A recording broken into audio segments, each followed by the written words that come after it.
Coutinho votou. Ô, Pedrosa, demais. O que aconteceu, Pedrosa? Foi uma falha individual, né? Foram duas falhas individuais. É difícil a gente apontar dedo, a gente nem gosta de fazer isso nesse programa, né? Mas isso acontece numa partida de futebol. E o Vasco empatou por causa disso. Então, Você pode ter certeza. Porque o Rafael Paiva escolheu iniciar a partida com um time misto. Tem que lembrar que o Vasco vem de 4 jogos fora de casa, foram 4 viagens em 15 dias. E aí ele jogou no sábado de noite, já vai jogar amanhã contra o Atlético Goianiense pela Copa do Brasil, o calendário da CBF mais uma vez mostrando que pouco liga para o produto do futebol brasileiro.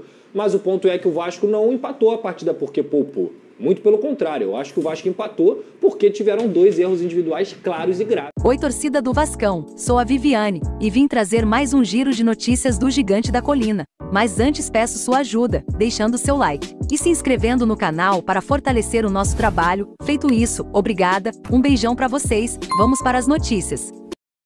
No retorno de Coutinho a São Januário, o Vasco chegou a virar, mas cedeu ao empate para o Bragantino bem no finalzinho da partida. A reportagem é da querida Alcilene Brito e na volta tem informação importante do Pedrosa sobre o Vasco. Fala, Alce.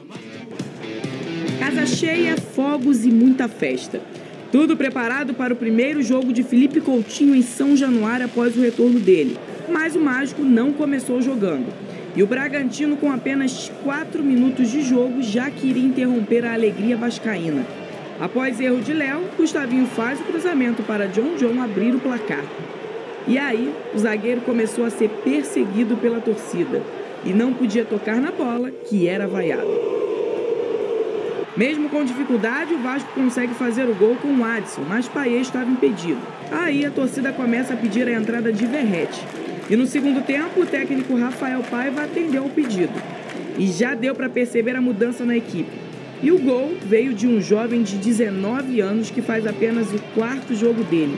Cruzamento de Vitor Luiz e GB empata de cabeça e explode São Januário. GB é mais um atleta da base do Vasco, extremamente talentoso, né?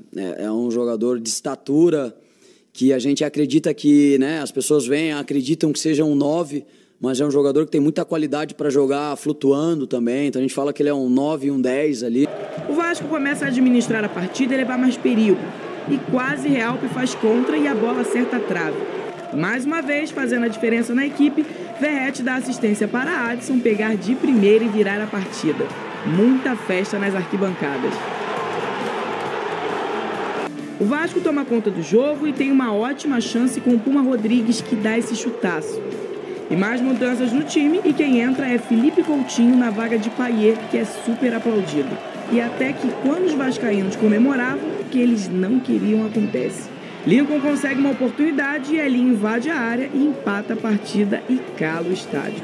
O Vasco deixou escapar a chance de sair com uma vitória e o técnico Rafael Paiva vai para o 4º jogo seguido sem vencer. Mas a equipe manteve a marca do time nunca ter perdido para o Bragantino, jogando aqui em São Januário. Uma vitória que escapou no finalzinho, né? Tomou um gol aos 43 minutos.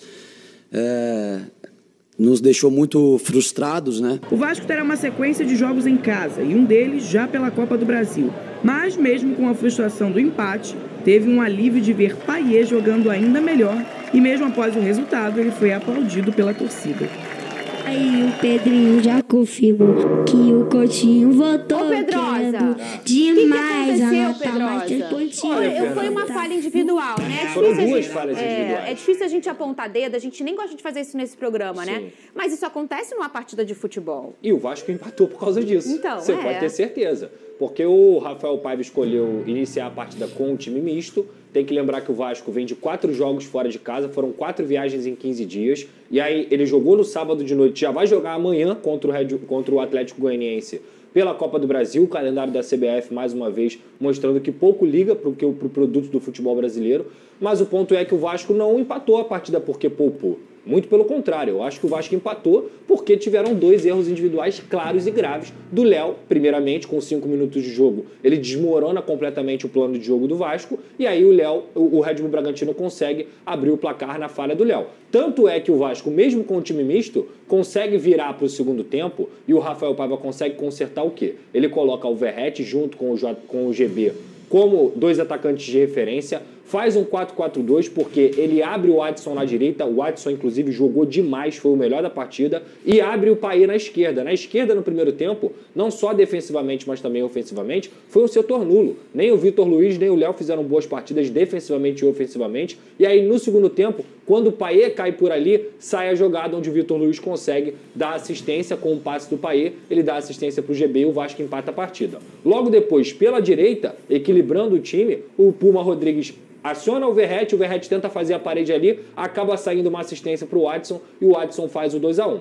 A partir desse momento, Fernanda, era um jogo controlado. O Vasco tinha que ter controlado o jogo com a bola no pé, tinha que ter um pouco mais de controle dentro de São Januário e foi completamente ao contrário. A sensação que eu tive é que o time que jogou muito no segundo tempo, depois do gol da virada, parou de jogar. Por quê? Obviamente, você pensa nas substituições, ele tirou o Payet, que tinha uma minutagem também pré-estabelecida, e ele decidiu o jogo, jogou demais também o Payet, só que depois entra o Felipe Coutinho, não consegue dar tanta consistência, mas a principal culpa para mim foi do Zé Gabriel. O Zé Gabriel entra no jogo no lugar do Hugo Moura. O Hugo Moura estava fazendo uma partida excelente, conseguindo proteger a entrada da área, era um jogador que estava fazendo uma baita de uma partida. Entra o Zé Gabriel para continuar com essa consistência, o Elinho também entra na partida.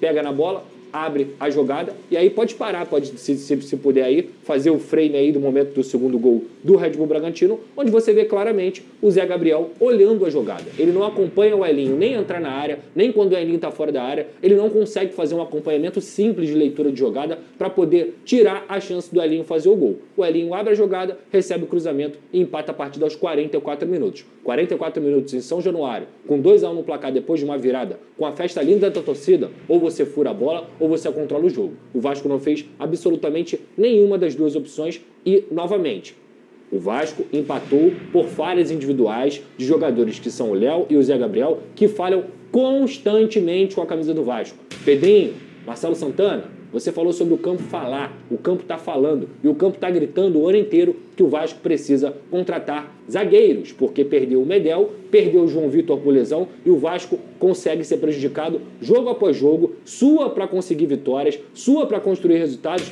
e entrega esses resultados facilmente lá na defesa, porque não tem zagueiro de nível do Vasco da Gama. Pedrinho, acorda. O Vasco vai perder pontos e pode até perder classificações por conta dessa lacuna que a diretoria tem deixado. Olha aqui, depois você tem essa música. Acorda, Pedrinho, que hoje tem campeonato.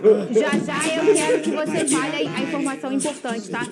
E aí, torcida, o que acharam? Deixem nos comentários sua opinião. Até breve, torcedores, fiquem ligados para mais atualizações. Até a próxima!